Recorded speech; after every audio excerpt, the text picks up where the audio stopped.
Or maybe you're a peaceful person, but you see this world that we are in, you have to move mad a bit. People are not okay. They will step on you. Hey loves, welcome back to my YouTube channel. If you're new, you're welcome. And if you're a returning subscriber, thank you so much. Thank you for not giving up on me through the years, the inconsistency and everything. Thank you so much. So today's video, I'm doing something simple.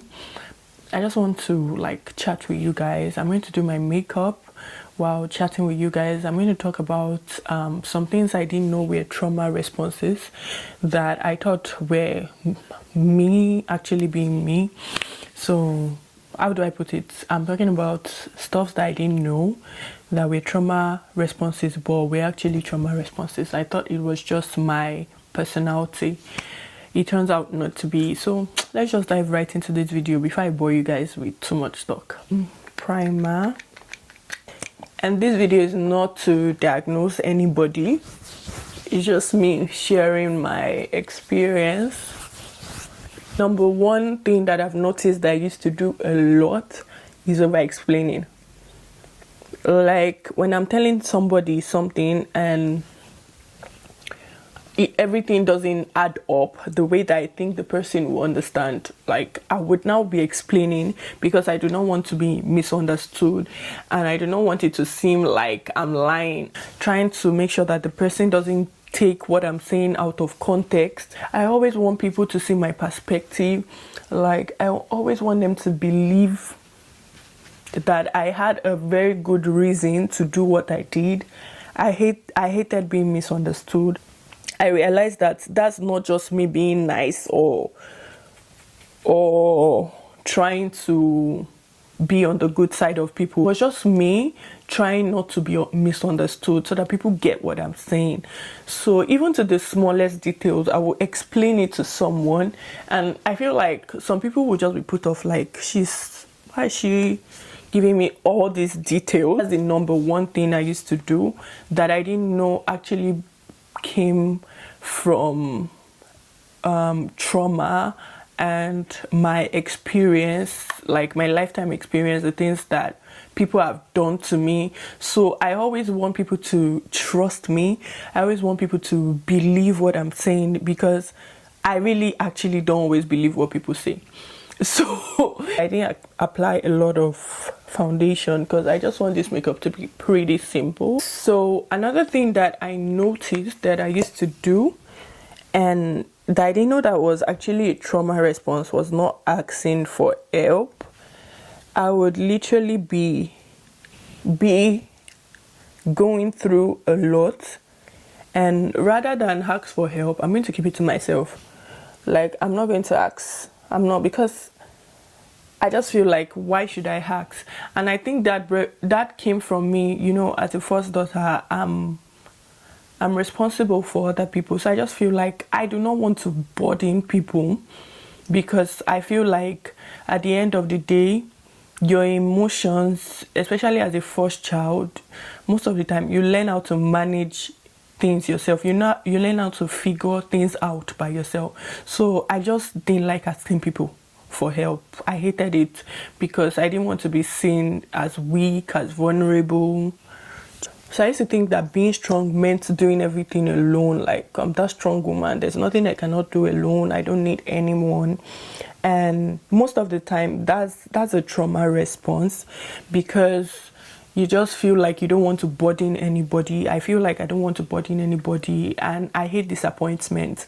I hate asking and not getting what I want, and that just comes from rejection sensitivity. So I hate being rejected, so then I don't ask for help. But one thing I'm learning now is that it's okay to ask for help, though you just have to pick your own people, those people that you really trust. And there's some things that I would really want to talk about, but I won't talk about it. I'd rather talk about it with Jesus. But really, Jesus is not here physically to discuss everything with. So at times you need one person that you can talk to and that you can just trust. And I'm working really on that. I'm working on really trusting people and asking for help and not being the macho woman who does everything herself, because it's actually very draining. I don't want to do things myself anymore. I need help. I need all the help that I can get with that a lot. Let me know if you are struggling with any of these 2 points I spoke about in the comment section. So going in with this bronze, really, it's not supposed to be a lot, and I want it to be quick because I want this video to be short as possible.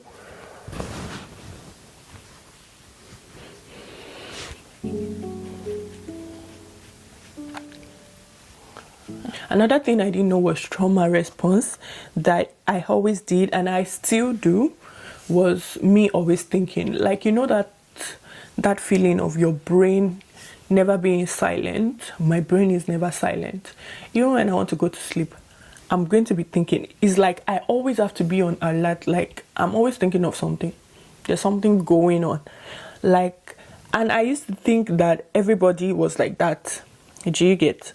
I used to think like that everybody was like that until I asked some of my friends and they were like, no, their brain is silent at times. So it was like my body doesn't actually trust peace. Like, it has to be thinking about everything. Every conversation I have with people, when I get back home, I would reanalyze that conversation and think of the things that I said wrong and think of the things that I said right, what I should have said. Like, it's crazy. And there's this other thing that happens, that before I have any conversation with people, I think it in my head first. It's not normal. If you're going through this, if you always have this kind of feeling, it's not normal.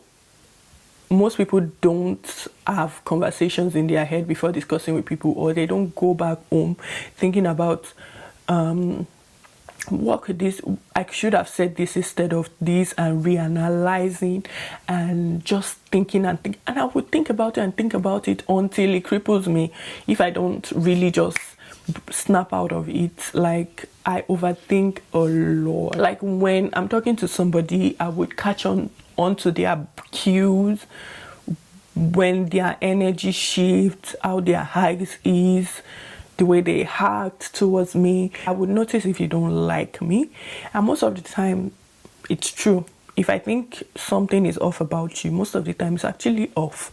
But I realized that putting myself in that place is really bad for my health, my mental health and everything.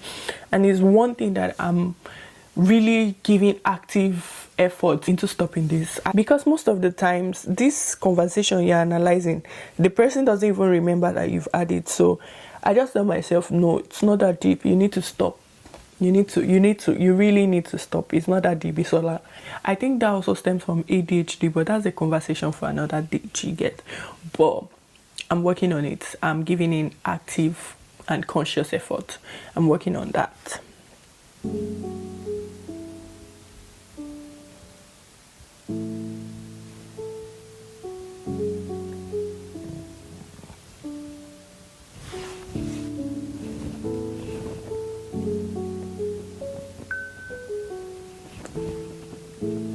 Another thing that I didn't know was a trauma response was me always avoiding conflict. Like, I would avoid confrontation with people.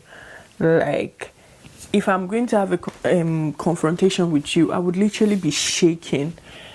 And I thought I was actually a peaceful person. I thought maybe I just didn't like wahala. Do you get? I thought wahala means stress. So I used to think, I'm just a peaceful person. I don't like wahala. Do you get? So I'll just be like, let me just avoid wahala, or let me not just confront this person. Rather than confronting this person, either I don't talk to the person ever again, or I keep on taking all the BS the person does. I used to think that avoiding confrontation meant that I was peaceful, but actually it was fear. I was just afraid of the person's reaction. I was just afraid of the aftermath.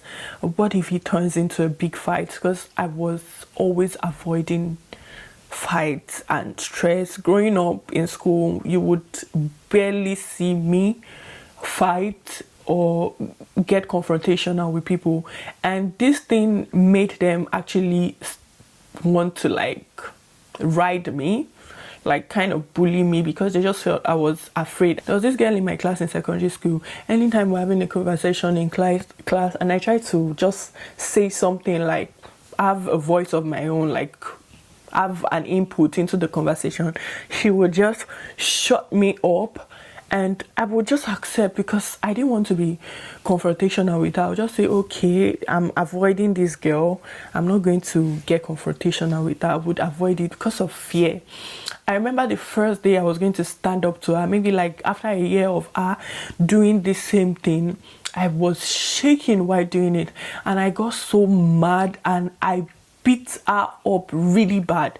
And ever since that day, she respected me. Like, it was just like somebody that you think is like a laid back girl, someone that you can just bully and push away, just found her voice. I was mad. And I remember then in secondary school, everybody in my class were cheering me up, and even when the teacher invited us in, they let me go, because everybody in the class was like, Bisola was always on her own, she's very gentle, she doesn't like stress, this guy is always bullying her, and today she lost her cool. Oh my goodness. After that, I remember me and this girl becoming friends later on, because she couldn't bully me anymore. And I realized avoiding conflict always made people like really pressed my buttons. Do you get? And now I am more confrontational. When you do nonsense, I will come to you and let you know that you just did nonsense, or I cut you off. If I feel like, okay, you don't even deserve my energy, I would cut you off fully. I never want to hear from you again. You will not just hear from me again. If I like you, I will be confrontational with you. I will come, do you know what you did doesn't make sense? Do you get? You guys don't know what I'm talking about. When I'm confronting somebody in the past, I would be shaking.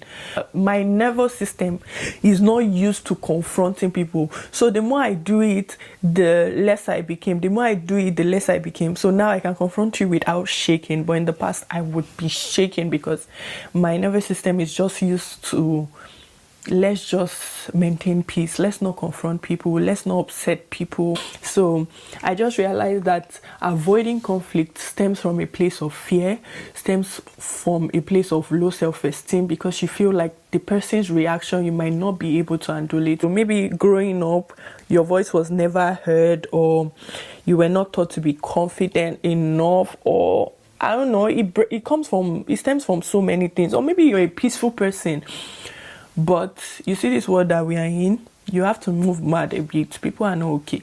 They will step on you. The more that I confronted this avoiding conflict, the more strength I got to actually always confront people. Do you get? It's really good. So if you used to avoid conflict, please don't fight with people, don't get physical. It doesn't make sense. That when I said it's because I was in secondary school, I would never do that. But if you're moving mad, I will let you know that you're moving mad. And if it's going to scatter, let it scatter. And if it's going to rearrange it. You get? I want this makeup to be as simple as possible, so I'm just brushing up my brow.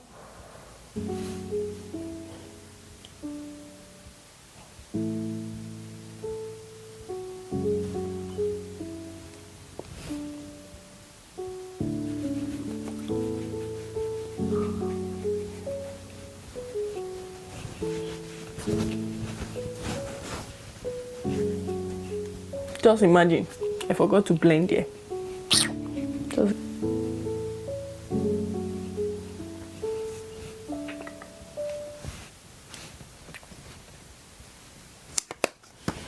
I'm going to finally use a brown setting powder to just set all of my face. You guys can see that this makeup is just very simple.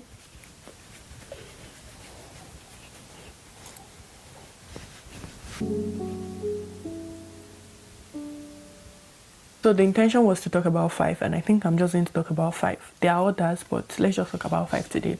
So the 5th thing I used to do that I thought was just my character, but actually was a trauma response, is me struggling to rest. Like, I would literally feel guilty for resting, even if I have all of the time in the world and I don't have anything to do. I would just be like, why are you resting, Bisola? You don't need to rest, you need to work. You're a lazy person. I would just be telling myself all of those stuff. Let me finish this lip gloss.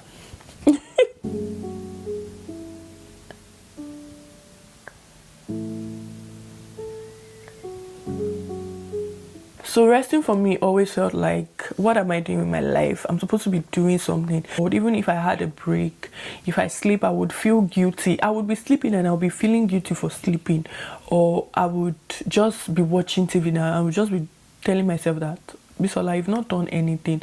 So I had this default of always wanting to do something so that my day always feels productive. So I felt like my worth was based on me always being busy, always being active, making sure I'm doing something. And all of this just stems from childhood trauma, because you feel like your worth is based off on what you can offer, what you're doing. You have to be doing something for you to feel like you have value. Do you get? So to anybody that you've been working too hard and you just feel like, I can't rest, if I rest I'll go broke, if I rest they'll think I'm lazy, if I rest this thing, it just stems from childhood. It stems from lack, maybe growing up, or being in relationships, or growing up in homes where they feel that you have to be doing something. Like, there are some people, they can't even sleep on a Saturday in their house because they always expect them at home to do something growing up. So that thing follows them till when they are an adult, and even in their professional life, their marital life, their single life, whatever life, it affects them. They just have this default of always wanting to doing something and seeing rest like them being lazy or not valuable. Do you get? So one thing I'm trying to teach myself now is rest is okay. It's okay to rest. It's okay to sleep. It's okay to not have anything doing. It's okay that a whole day is not productive, that all you did that day was just sleep and rest, or was just slept and rest. Manage the English at the end.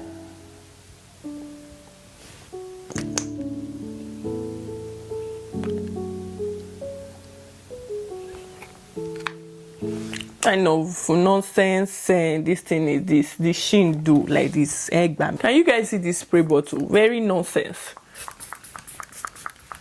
Unlike this lip gloss.